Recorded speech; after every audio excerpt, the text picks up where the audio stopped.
शादी में किसी भी तरह की रुकावट आने वाली हो, उन रुकावटों को दूर फरमाए और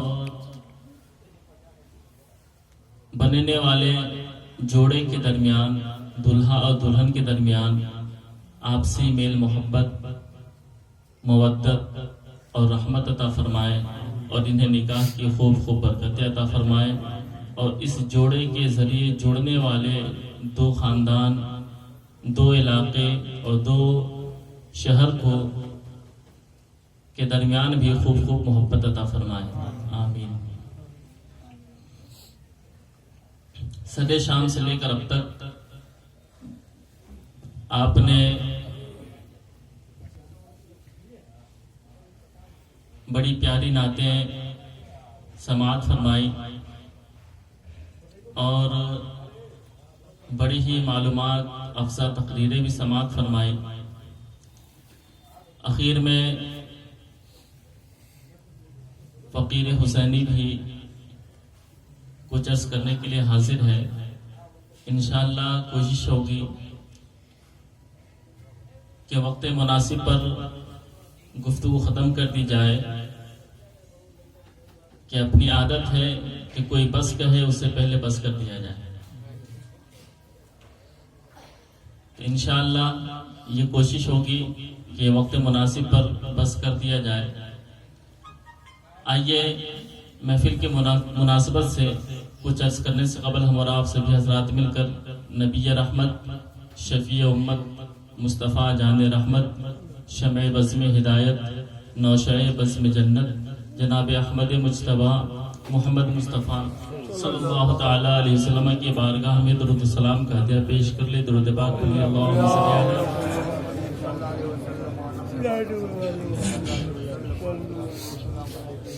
सय्यिदना व मौलाना मुहम्मद व बारिक वसल्लम। सल्लु अलैहि सलातो व सलामुन अलैका या रसूलल्लाह या हबीबल्लाह सल्लल्लाहु तआला अलैहि वसल्लम। मोहतरम सामईन,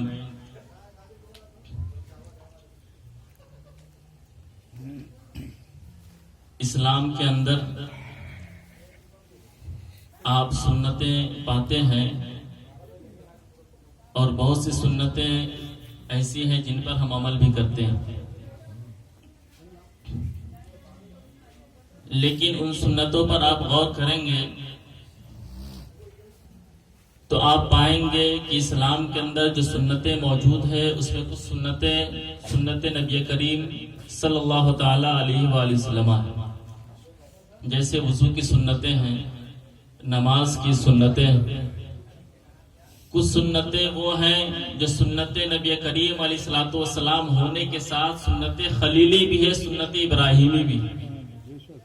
जैसे कुर्बानी है, खतना है, ये वो सुन्नतें हैं जो सुन्नत इब्राहिमी भी है और सुन्नत मोहम्मदी भी।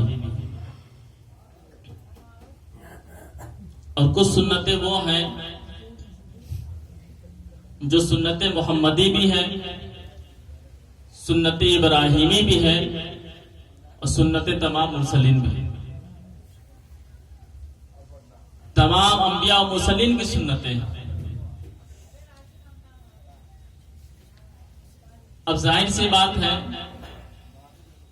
कि इस तरीके से आप कैटेगरी को देखेंगे तो यकीनन जो सुन्नत मोहम्मदी है उसकी भी बड़ी फजीलत है। जो सुन्नत मोहम्मदी होने के साथ सुन्नत इब्राहिमी है उसकी भी बड़ी फजीलत है। लेकिन जो सुन्नत मोहम्मदी सुन्नत इब्राहिमी होने के साथ तमाम अंबिया की सुन्नत हो, उसकी बात है कुछ और। उन्हें सुन्नतों में निकाह। चुनांचे अल्लाह के रसूल अलैहिस्सलाम ने फरमाया अरबाउन मिन सुननिल मुरसलीन कि 4 चीजें रसूलों की सुन्नत है। वो कौन कौन से? अलहया, हया इख्तियार करना, अत्तअत्तुर, खुशबू लगाना, अस्सिवाक, मिसवाक करना, जिससे आज तकरीबन 99.99% मुसलमान महरूम हो चुके हैं।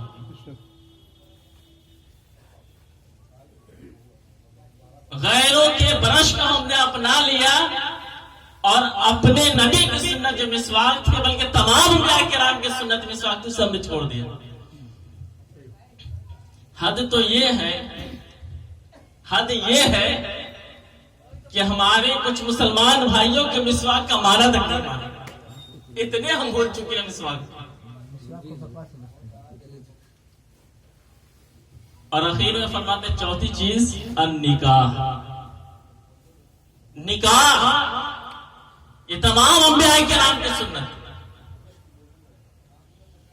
तो निकाह सुन्नत मोहम्मदी भी है, सुन्नत इब्राहिमी भी है, और सुन्नत मुरसलीन भी है, सुन्नत अंबिया भी है। और अभी आपने समाअत फरमाया कि दुनिया के जो भी रिश्ते आप देख रहे हैं वो कहां बने हैं? जमीन पर। लेकिन निकाह का रिश्ता बना कहां? जन्नत। निकाह का रिश्ता जन्नत में बना। वही निकाह की ये खूबी है कि कुछ रिश्ते दुनिया में खत्म हो जाते हैं, कुछ रिश्ते मैदान महशर में खत्म हो जाएंगे, कुछ रिश्ते बाबे जन्नत में खत्म हो जाएंगे। जन्नत के अंदर भी बाकी रहेगा, तो मियां बीवी का रिश्ता बाकी रहेगा, बाकी सारे रिश्ते हो जाएंगे। जन्नत के अंदर भी अगर बाकी रहेगा, जो रिश्ता दुनिया में शुरू हुआ था दुनिया में खत्म हो जाएंगे, और जो रिश्ता जन्नत में शुरू हुआ था जन्नत में भी बाकी रहेगा। जन्नत में भी वो रिश्ता बाकी रहेगा। और बड़े नुक्ते की बात समाप्त करें।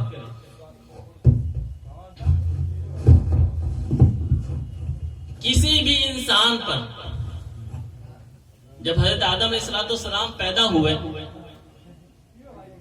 उन्हें पैदा किया गया, तो जन्नत में तने तनहा इंसान आप थे, और इंसान की हैसियत से आपको वहां मौजूद नहीं था। तने तनहा जन्नत के अंदर कोई इंसान था तो वो हजरत आदम अला नबीना अलैहिस्सलाम था। और अल्लाह की तरफ से हजरत आदम अलैहिस्सलाम को किसी भी इबादत का हुक्म नहीं था कि ऐ आदम तुम ये इबादत करो, ये इबादत करो, ये इबादत करो, किसी भी इबादत का हुक्म नहीं था। नमाज अगरचे आप पढ़ते थे, जिक्र इलाही करते थे, लेकिन अल्लाह की तरफ से आपको हुक्म नहीं था कि ऐ आदम मेरा नाम लो, मुझे याद किया करो। अल्लाह की जानिब से एक इंसान पर सबसे पहले इबादत जो है वो भी निकाह। अल्लाह ने जिस इबादत का हुक्म दिया, बल्कि जो इबादत खुद आदम से करवाए वो निकाह।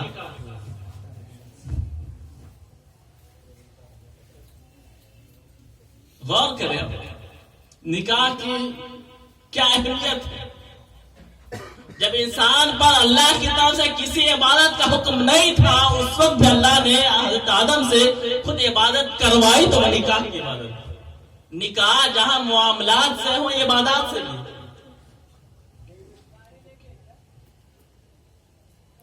यही वजह है कि फुक़हा किराम ने फरमाया कि आदमी का अगर निकाह ना हुआ हो तो निकाह में मशगूल होना नफल इबादत में मशगूल होने से बेहतर है, अफजल। आदमी का निकाह ना हुआ हो तो वो नफल नमाज पढ़ करके इबादत करे, उससे अफजल यह है कि वो निकाह करके इबादत करे। तो ये है निकाह की अहमियत। एक और अहमियत मुलाजा करते चले जो मैंने आयत करीमा पढ़ी, उस आयत करीमा की रोशनी में, कि दुनिया के अंदर बहुत से रिश्ते हैं। इतने रिश्ते हैं कि मैं समझता हूं यहां मौजूद कुछ हजरात हैं जो बड़ी उम्र के हैं,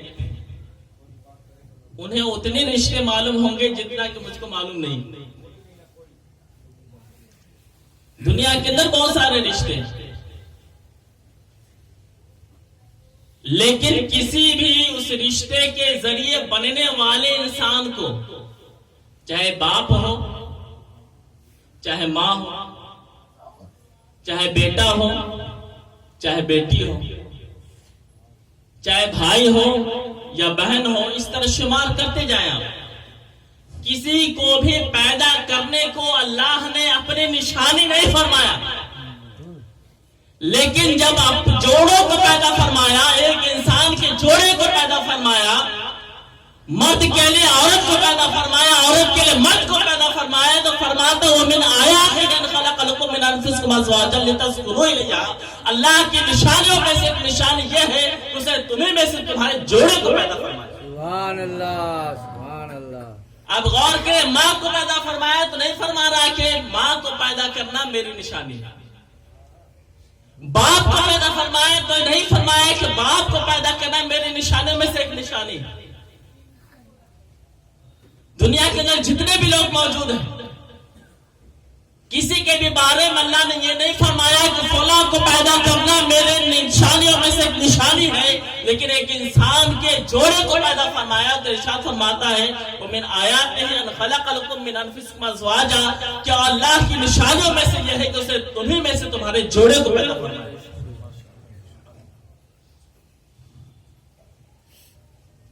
और आगे और जो आयत आ रही है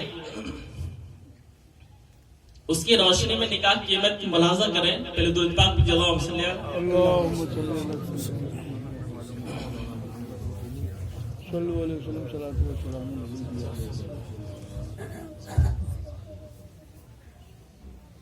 आगे अल्लाह ताला इरशाद फरमाता है वजअल बैनकुम मवद्दतम व रहमा, और अल्लाह तबारक व तआला ने तुम्हारे दरमियान मोहब्बत और रहमत अता फरमाई। ये देखिए कितनी बड़ी बात अल्लाह इरशाद फरमा रहा है, गौर करें सर कि बेटा बेटी और माँ बाप, इनके बीच जो मोहब्बत होती है कोई सिखाता नहीं और कोई डालता नहीं है, बल्कि खून के रिश्ते की वजह से खुद बाप को अपने बेटे बेटी से, माँ को अपने बेटे बेटी से मोहब्बत होती है। भाई बहन के बीच जो मोहब्बत है, भाई बहन के बीच जो मोहब्बत है, वो मोहब्बत खुद उनकी अपनी तबीयत की वजह से है। उनकी तबीयत में मोहब्बत डाली गई है। नाना नानी का की जो मोहब्बत है अपने नवासों से, नवासियों से, वहां भी जो मोहब्बत है वो उनकी अपनी तबीयत। इस तरह से आप जिसकी भी मोहब्बत को देखते जाएं, हर एक की मोहब्बत जो आपस में है वो उनकी अपनी तबीयत की वजह से। लेकिन मियां बीवी के बीच जो रिश्ता है, उस रिश्ते के बीच में जो मोहब्बत अल्लाह फरमाता है वजअल बैनकुम मवद्दतम व रहमा, कि अल्लाह तबारक व तआला ने तुम्हारे दरमियान मोहब्बत भी रख दी, रहमत पैदा फरमा दी। अब गौर करें ना खुद कि एक लड़का, कभी होता है कि दोनों लड़के लड़कियां एक ही गांव के होते हैं, एक ही इलाके के होते हैं, लेकिन उसके बावजूद कभी वो दोनों एक दूसरे को देखे नहीं होते। एक लड़का लड़की कभी जो है दो इलाके के होते हैं, लड़का लड़की दूल्हा दुल्हन कभी दो इलाके के होते हैं, कभी दो शहरों के होते हैं, कभी कभी तो जिले भी बदल जाते हैं, कभी कभी सूबे भी बदल जाते हैं, कभी कभी मुल्क में बदल जाता है। लेकिन आप गौर करें, एक लड़के ने अपने होने वाले दूल्हे को कभी नहीं देखा था, एक लड़के ने अपने होने वाले दुल्हन को कभी नहीं देखा था, एक दुल्हन ने अपने होने वाले दूल्हे को कभी नहीं देखा था। लेकिन क्या वजह है कि एक महफिल में दूल्हा कहता है कबिल तो, और घर के अंदर बैठ करके लड़की कहती है कबिल तो। सिर्फ इस कबिल तो का नतीजा है कि दोनों के बीच वो मोहब्बत पैदा होती है, वो मोहब्बत पैदा होती है कि मरते दम तक दोनों एक दूसरे के मोहब्बत में भी साथ होते हैं, दुख में भी साथ हुआ। उसे किसी आयत का नतीजा अल्लाह फरमाता वजअल बैनकुम मवद्दतन व रहमा, कि अल्लाह तबारक व तआला ने उन दोनों के दरमियान मोहब्बत पैदा फरमा दिया और औलाद अता फरमा करके रहमत अता फरमा देता है। सुभान अल्लाह। ये निकाह की अहमियत है रिश्तों के बीच में। ये नहीं कहता कि निकाह सबसे जो है बड़ा रिश्ता है, सबसे जो है अफजल रिश्ता, नहीं। सबसे अफजल रिश्ता माँ बाप का रिश्ता। लेकिन इसके बावजूद जैसे सबसे अफजल सहाबी कौन है? हजरत अबू बकर सिद्दीक। लेकिन जितनी फजीलतें बयान हुई हैं अहादीस मुबारका में हजरत अली की, और किसी सहाबी के नहीं हुई। ठीक उसी तरीके से रिश्तों में सबसे अफजल रिश्ता माँ बाप का रिश्ता है। लेकिन जितनी फजीलतें आप गिनने के लिए बैठेंगे तो निकाह के अंदर मिलेंगी, आपको माँ बाप के रिश्ते में नजर नहीं आएंगे। तो ये अहमियत है निकाह का। अब निकाह की अहमियत के बाद जरा आप इस तरफ आइए कि दुनिया के अंदर जो रिश्ते पाए जाते हैं, जो भी इंसान आता है वो रिश्ते की बदौलत ही आता है। बगैर रिश्ते के कोई इंसान दुनिया में नहीं आती, चाहे वो नाजायज रिश्ता हो चाहे जायज रिश्ता हो। रिश्ता ही से इंसान दुनिया में आता है। अगर जायज रिश्ता तो बड़ी अच्छी बात है, नाजायज रिश्ता है तो अल्लाह उन लोगों को हिदायत अता फरमाए। तो जो भी रिश्ते दुनिया में आ रहा वो किसकी बदौलत? रिश्ते की बदौलत। और रिश्ते के साथ ही पैदा होता है। कोई भी इंसान ऐसा नहीं है जो ये कह सके कि दुनिया में मेरा कोई रिश्ता पाया ही नहीं जाता। यह अलग बात है कि हमें और आपको इल्म ना हो कि फला का क्या रिश्ता किसके साथ है, ये इल्म ना हो, लेकिन अल्लाह को बेहतर मालूम है तो उसका रिश्ता किसके साथ क्या क्या है। जैसे कोई अनाथ पैदा होता कहता हमको मालूम ही नहीं कि मेरा माँ कौन है, मेरी माँ कौन है, मेरा बाप कौन है, भाई कौन है, बहन कौन है, वो उसको नहीं मालूम। लेकिन ऐसा नहीं कि बगैर रिश्ते को पैदा हुआ, वो जो पैदा हुआ रिश्ते की बदौलत ही पैदा हुआ। तो दुनिया में जो रिश्ते पाए जाते हैं उनमें कुछ रिश्ते वो हैं जिनमें अल्लाह ने हमें इख्तियार नहीं दिया कि तुम चुन लो। इससे कुछ देर पहले बयान हुआ कि माँ बाप का रिश्ता है, हमें इख्तियार नहीं दिया कि चुन लो। जो बाप है वो बाप है। आप नाक रगड़ करके जो है धंसा ले जमीन में और कहे कि नहीं वो मेरा बाप नहीं है, तब भी वो आपका बाप है। तो कुछ रिश्ते वो हैं जिसमें अल्लाह ने हमें इख्तियार ही नहीं दिया कि तुम चुनो, हमने चुन दिया है, उन्हें कबूल करो। कुछ रिश्ते वो हैं जो खुद ब खुद हमारी जिंदगी में आ जाते हैं। जैसे हम और आप कभी कभी ट्रेनों में सफर करते हैं, अकेले कोने में बैठे एक साथ आते हैं, बातें करना शुरू कर देते हैं, बातें करते करते आपस में दोस्ती का रिश्ता बन जाता है। फिर कुछ मिनटों के बाद, कुछ घंटों के बाद, कुछ दिनों के बाद उन दोस्ती खत्म हो जाती है। वो अपने रास्ते, हम अपने रास्ते, उनसे भी एक रिश्ता बनता है। वो रिश्ता होता है जिसे हम अपनी जिंदगी में लाते नहीं, वो खुद ब खुद हमारी जिंदगी में आ जाया करते हैं। और वहीं रिश्तों में कुछ रिश्ते वो हैं जिन्हें अपनी जिंदगी में खुद लाया करते हैं। वो वही रिश्ता जो निकाह का रिश्ता है, जिन्हें हम अपनी जिंदगी में खुद लाया करते हैं।